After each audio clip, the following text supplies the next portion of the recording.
your most unbiased and trusted biker news now at HarleyLiberty.com. Founded in 2012, Insane Throttle Biker News has been the place that all bikers come for what's happening in the scene. Go over now and bookmark HarleyLiberty.com. Rock on! And how you guys doing? Welcome to Motorcycle Madhouse Morning Mayhem. It's Monday out there. Oh my God, we got a whole week to go, don't we? Last week was a hell of a thing, I tell you, man. That election. And it's not over yet, so don't believe the damn media. The media don't pick the damn president of the country. There is a whole process. There's lawsuits starting today, the whole 9 yards. Man, can you imagine if it flips right back to Trump? This whole damn country's gonna go crazy. I want to say, hey, what's up there, Throttle members? Rock and roll. If you want to be a Throttle member, all you have to do is go over to YouTube and hit the join button. We got $1.99 a month or a $9.99 a month plan. Different levels of stuff you get over there as far as content. And if you join the Friends of the Show, that's $9.99 a month. You'll get a free ebook copy of New Age Biking and Brotherhood. You can donate on Cash App if you want it, $ Motorcycle Madhouse. So we get all that housekeeping out of the way. I really do appreciate the comments on the videos that I've been doing, the standalones. I've been doing them here on Insane Throttle Biker News and also over at the Hollywood and China Doll channel over on YouTube. Good stuff, man. You know, I had to get the garage prepared. I had to put up some lights and stuff. You know, buying a foreclosed home, you think it's an investment, but damn, does the money go out the freaking door. It's like freaking turn on the water. Next thing you know, the money's gone. Whew. Yeah, it used to be an old welding shop out there. Trying to convert it and stuff. Got the motorcycle lift out there. And boy, it's like a never-ending deal, man. Had to have all the electric replaced, the whole 9 yards. So enough about my problems. Let's talk about yours. No, I'm just kidding. Oh yeah, by the way, bring it to the tables every Sunday. Now we got that away. Harley, what the hell are you doing? It seems like every time I turn around, you're in the news. Big time in the news. And I guess this could be a pattern, I don't know. But it seems that you like getting away from your core group or your own community. We're going to be talking about how Harley-Davidson decided to pull out of one of Milwaukee's biggest festivals. Yes, the Milwaukee World Festival. Harley-Davidson decided to pull out of. Also, it just shelled out $600,000 to a former executive. Now, nobody knows why. Seems like a lot of shenanigans going over there at Harley-Davidson. Lots of it. I guess there's a non-disclosure agreement with her, and she was with the company since '97. So we're going to be getting into that news. It's just disheartening. It really is. That Harley-Davidson is going through so many problems. Maybe they're trying to get it all turned around with this rewire plan. Who the hell knows? I don't even think they know. You know, I was watching a couple, I call them cheerleader YouTube channels, where Harley-Davidson can do no wrong. And the biggest thing they say is, well, it's a company. They're out there to make money. Well, no shit, Sherlock Holmes. Thank you for that, Mr. Wizards. Thank you. We all know they're out there to try to make money. The problem is, for as long as I've been in business for myself, and that's been forever, I really never got to, work for other people because I couldn't stand it, so I stood on my own and did mine. But one thing I do know as a small business, you never, ever get away or piss off your core customer base. Well, guess what? Harley did it. They really did it. They stepped in that freaking dog shit, and they got it all over their friggin' shoes right now. You cannot piss off your core customers and expect your company to do good. Now, yeah, third quarter was good. You know, it seems the profits went up a little bit, but everybody's real shaky about their stock prices. And, of course, Harley-Davidson cares a lot about their stock prices. See, I believe if the company was in private hands again, it actually might get back to what it was doing before, is making damn good motorcycles and, you know, staying loyal to its customer base. But the new CEO, Al Bundy, if you don't know why I call him Al Bundy, go look what he did before he came to this company. He was a shoe salesman with Puma. So, Al Bundy's whole plan is they want to strip the dealership inventory. They want to strip it. All the showroom stuff, strip it down like they did in 1994. Back then, you had to be on a waiting list to get a damn Harley-Davidson motorcycle. And when that first started coming out, and everybody was wondering, where the hell's all the freaking bikes at? Because before then, it wasn't cool to be a damn biker. But all of a sudden, there's bikes nowhere. The dealerships, you know, they ramped up and went a different way. You know, because a dealership used to be where you sit there, you talk shop with the owner, with the parts counterman, the frickin' techs were out there, you know, smoking in the damn place. You know, it wasn't the Harley Davidson you see now. Disneyland wasn't back then, let me tell you. So, he's pushing this deal, not only cutting the inventory, but he wants you to go with the higher end bikes, like the CVO market. He believes that that is Harley-Davidson's future. Now, if I'm wrong, please provide an article where I'm wrong in your comments. Because I get it. Every time I talk about Harley-Davidson in the Biker News, you guys go ape shit. You Harley cheerleaders go ape shit, man. And it's really bad, though, because you never give any sources. You never give any logical argument to rebut what I'm trying to talk about. So please do that. That would help us all out. You know, have an educated discussion. Maybe? Yeah, I don't think that's going to happen. It never does. It's rah, rah, rah. Harley's the only damn deal, only motorcycle around. Yeah, blah, blah, blah. We heard it all.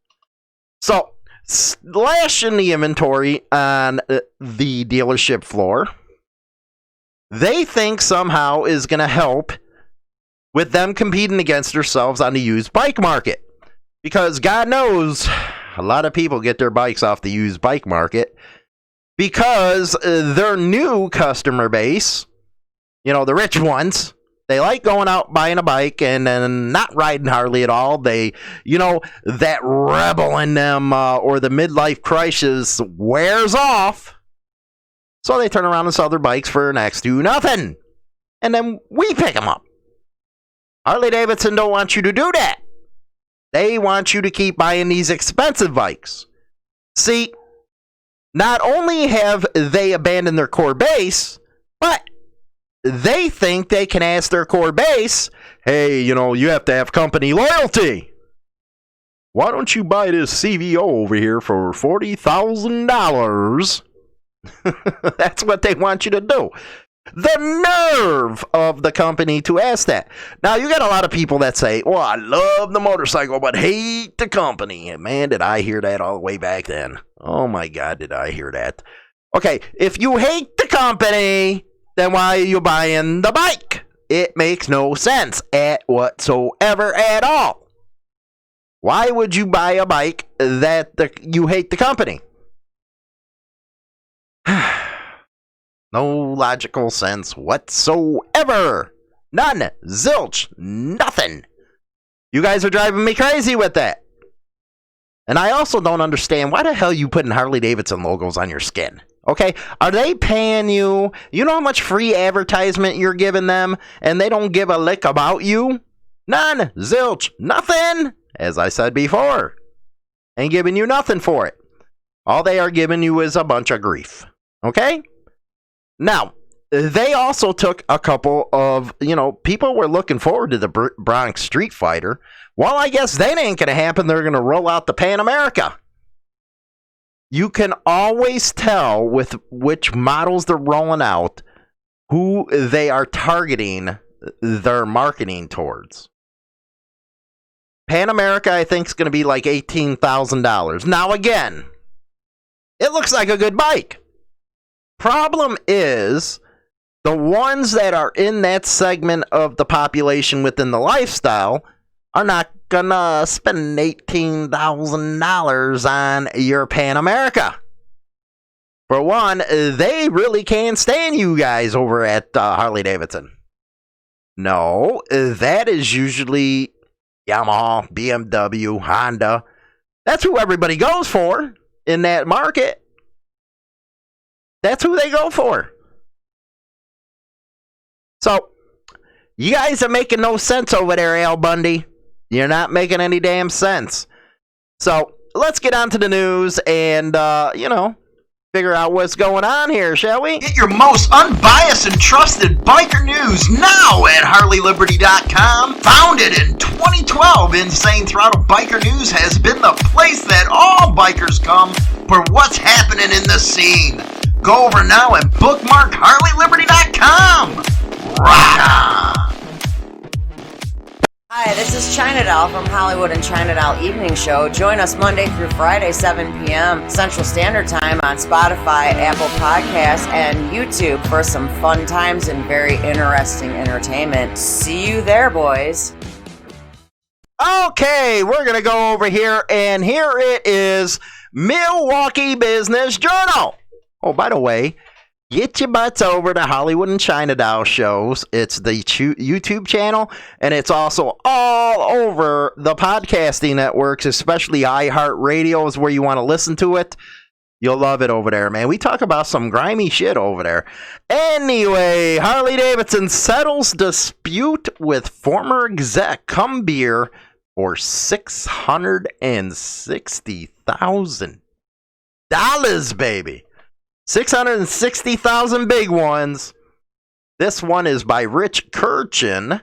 Harley-Davidson Inc. paid former high executive, and she was a high-profile one, Michelle Cumbeer, a settlement of $660,000 after she threatened legal litigation connected to unspecified events related to her departure in April. The company said in a regulatory filing. See, that's one good thing about Harley-Davidson. They are a public company, so they got to tell you every damn thing. Like we believe that. Look at the presidential election happening. Anyway, old Kimmy, who had been a Harley-Davidson employee since 97, and the company, quote, have disputes over events that allegedly occurred relative to her resignation from the company. The Milwaukee-based motorcycle manufacturer said in an exhibit included in its 10 quarterly financial report filed November 5th with the U.S. Securities and Exchange Commission. Harley-Davidson said it, quote, has denied and continues to deny Kimmy's allegations, and also denies, all these denying by you, that it has any liability to Kimmy on any of her, quote, disputed claims. What does that sound like to you? She was a senior vice president and chief operating officer of Harley-Davidson Motor Company at the time of her resignation. The company was to make a lump sum payment to Kimmy after she signed the settlement agreement that was dated August 14th. Kimmy acknowledged the settlement amount is more than she would otherwise be entitled to under the company's normal policies and procedures. Hint, hint, hint. According to the document, Kimmy was released the company executives and its board. Notice its board. From all claims, charges, demands, and liabilities of any kind. She also signed a non-compete clause that prohibits her from working for or consulting with a list of Harley competitors or potential competitors. They're trying to lock her up. They don't want her out there, boy, because she'll blow their asses out of the water. She had been chief operating officer since October of 17 and oversaw the Milwaukee-based manufacturer's U.S. and international markets in addition to responsibilities leading product and operations.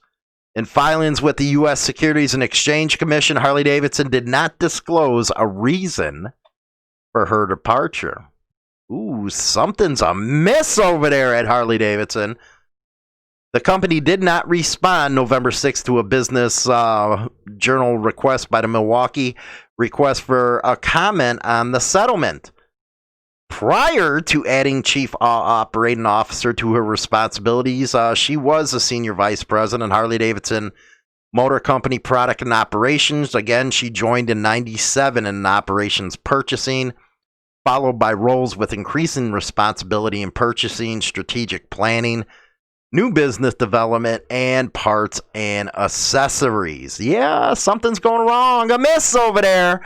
We want to know what happened. Anyway, here's what I was talking about here. Summerfest announces Harley-Davidson ends sponsorship with Milwaukee Signature Music Festival.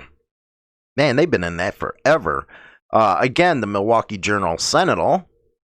The big gig is down a big sponsor with Thursday's abrupt announcement that Harley-Davidson will no longer be part of the Milwaukee Signature Music Festival.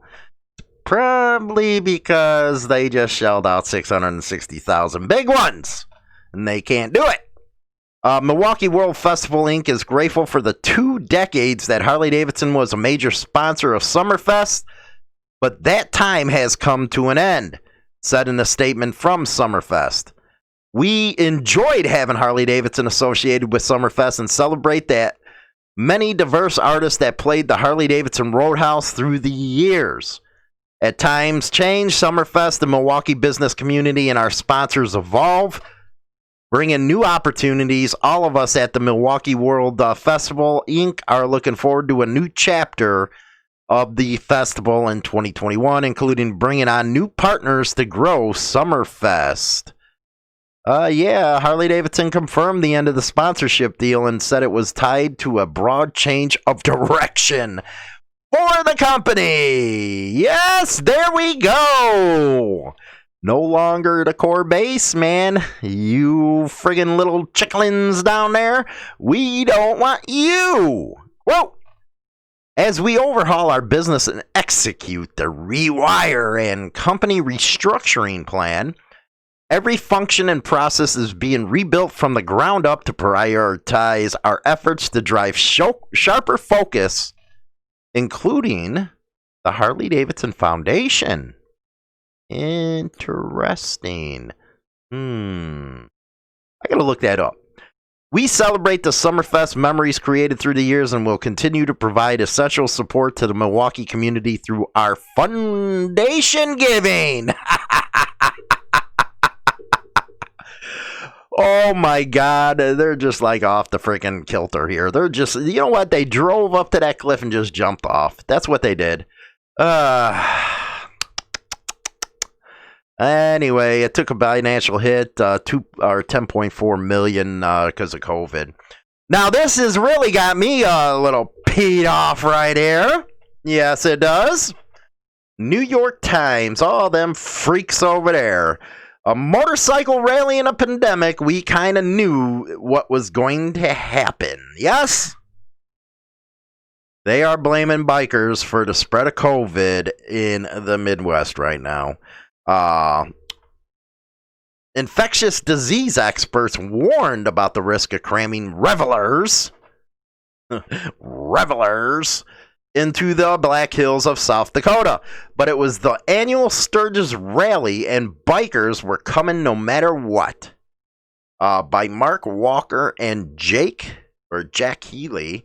Now, they go in to talk about this one biker that actually went there. Albert Alguire was amped as he and his buddy skimmed across the South Dakota plains, heading to join 460,000 bikers for a motorcycle rally shaping up to be a Woodstock of unmasked, uninhibited coronavirus defiance. Oh, you gotta love them liberal freaks, man. And you know what? They wonder why this country is divided, because you got these liberal freaks on the East Coast and then the West Coast. They're thieves, by the way. Very thieves. Go listen to my freaking show about the Chicago rope-a-dope and you'll see what I'm talking about. But they look at you like, they look on you in disdain.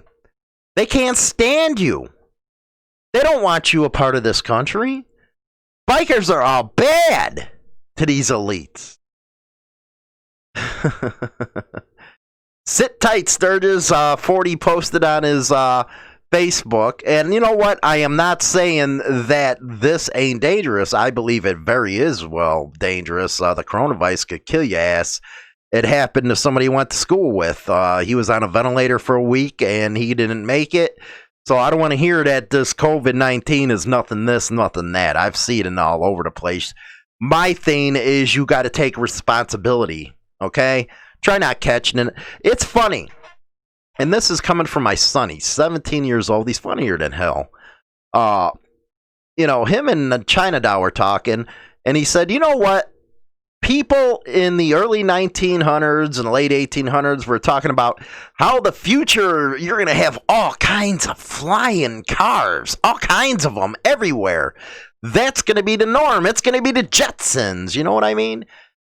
He says, how the hell can we do flying cars when assholes can't even wash their hands? Funny kid. Let's see here. In the aftermath, hundreds of people have gotten sick, and Sturgis have become a rumbling symbol of America's bitter divisions over the coronavirus, even now as cases continue to surge, surpassing more than 121,000 daily infections on Thursday.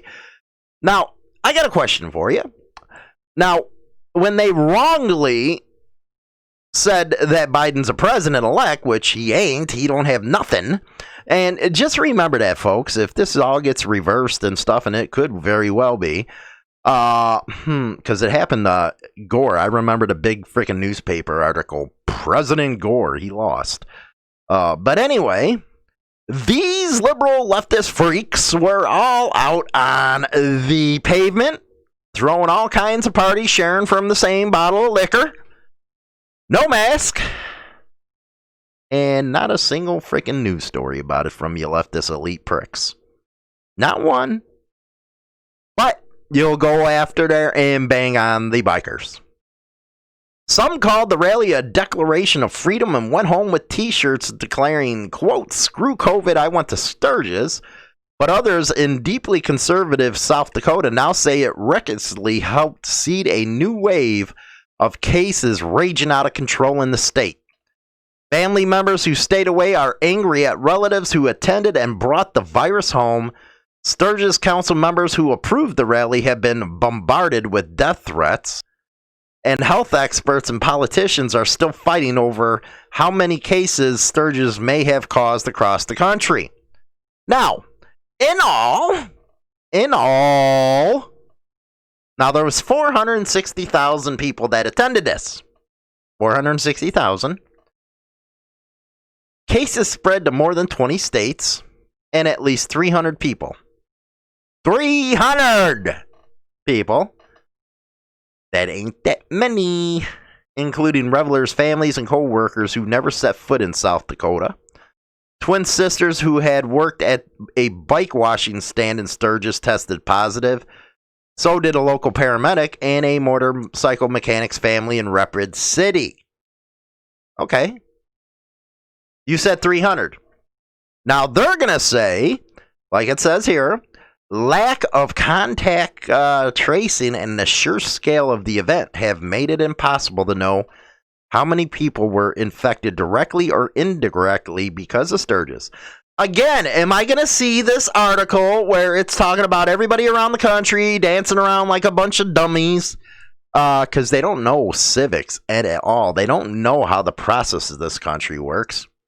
But hey, that's what they freaking target, is low IQ idiots that don't know the issues and they don't know how this country works.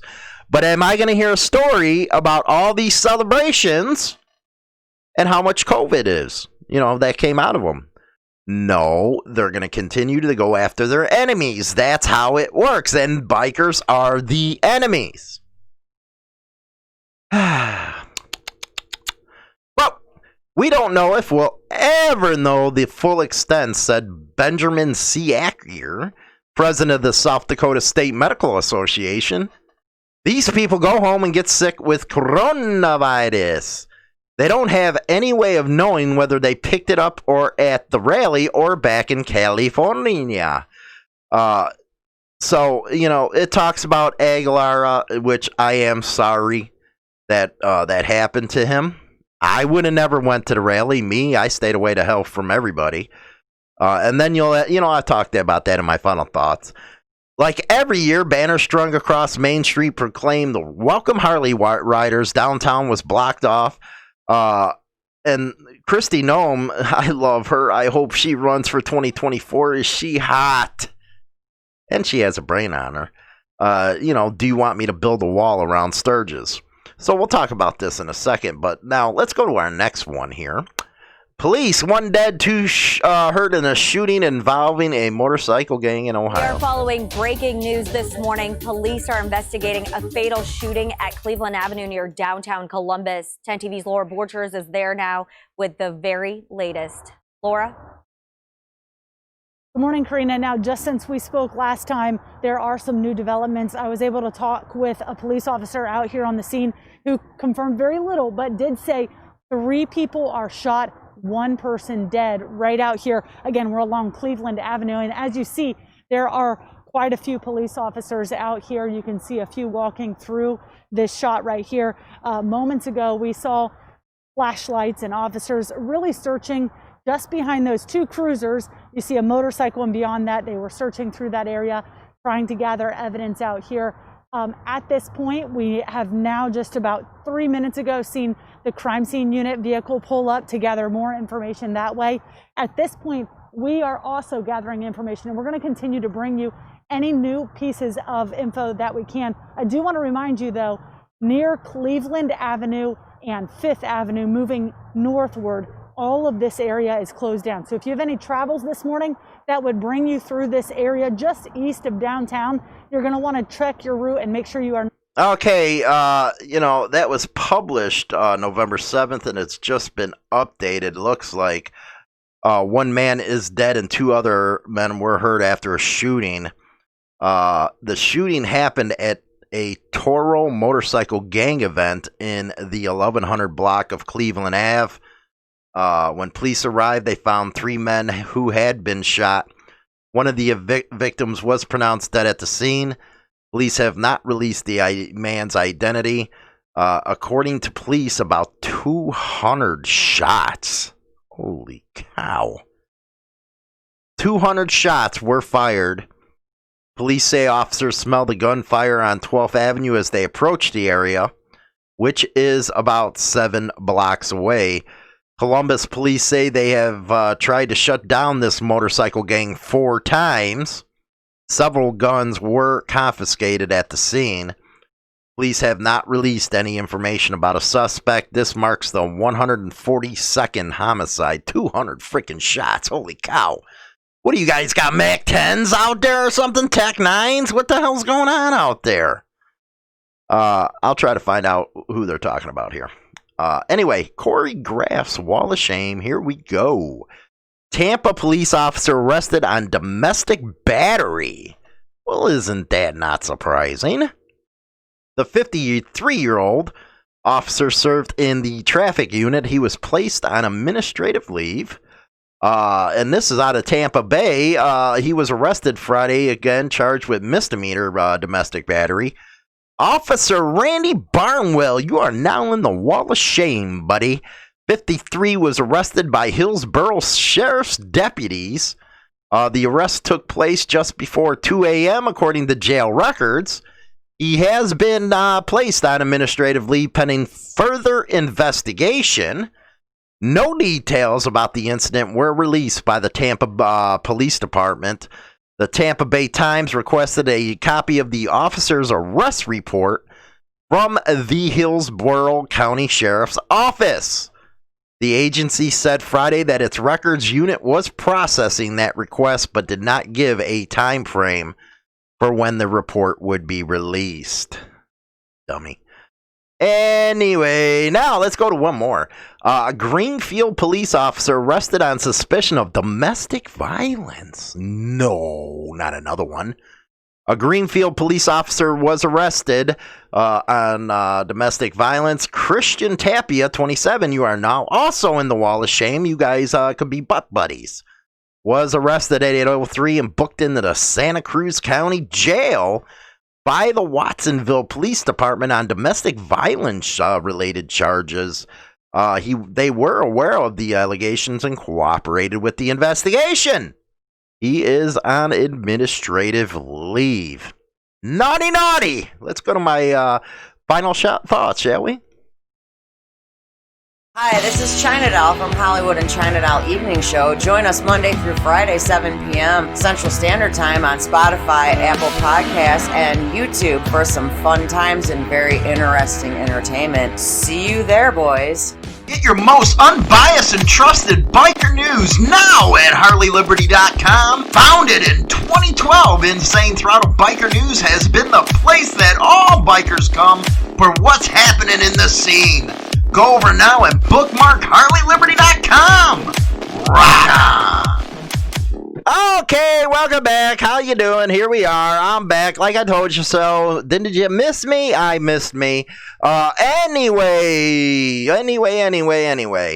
I am so sick and tired of the hypocrisy in the damn media. Now, if you can, I don't care if you're left, I don't care if you're right. All you need to do is have a brain. A brain, people. Look at it and see that, okay, they're blaming bikers. They've been on us ever since friggin' that Chris Cox for Bikers for Trump. All I hear is crickets from him, by the way. Anyway, and they're blaming us for the Midwest now, while they will refuse to report all the celebrations going on around the country. You know what? I guess COVID did disappear. Yes, it disappeared. As soon as the election disappeared, everybody said it. Even Trump said it. As soon as it's over, COVID's gone. Because they really don't care about hundreds of thousands of people dancing in the streets, sharing freaking bottles and all that type of stuff. Yeah. Hypocritical pricks. But you want to sit there and blame bikers. See, you guys have never really been that good with bikers because you lie too much. You never put out the whole story, and when somebody does give you an interview, you chop it up the way you like it. You're naughty people. Naughty, naughty, naughty. You're pricks. And anybody who really believes in the media in this time and day, you're fools. That's what I gotta say. You're absolute fools. You know, I got people asking me over, I think it's on the Hollywood and China Doll. I've been getting a couple ones. Whoa, can you do a regular news cast type of deal like you do with Motorcycle Madhouse Morning Mayhem? Because you give it the way it is. You go right down the middle. And I was really thinking about that. You know, you guys got to let me know what you guys think. Would you go over to the Hollywood and China Doll show and check out and subscribe and all that, support that show like you do this one if I did it? It'd be, it wouldn't be all politics. It'd be every damn thing if I did a news program like that.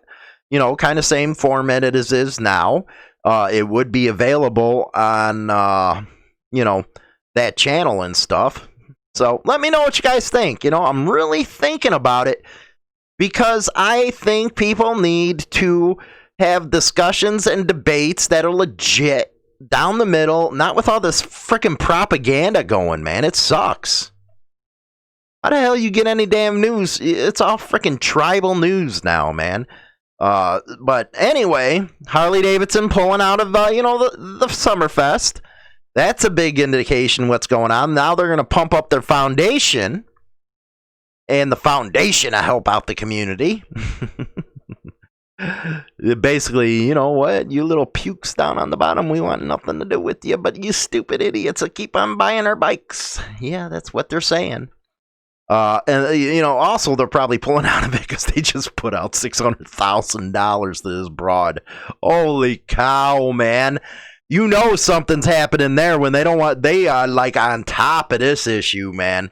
They don't want you to know anything that's going on with what happened with that stuff.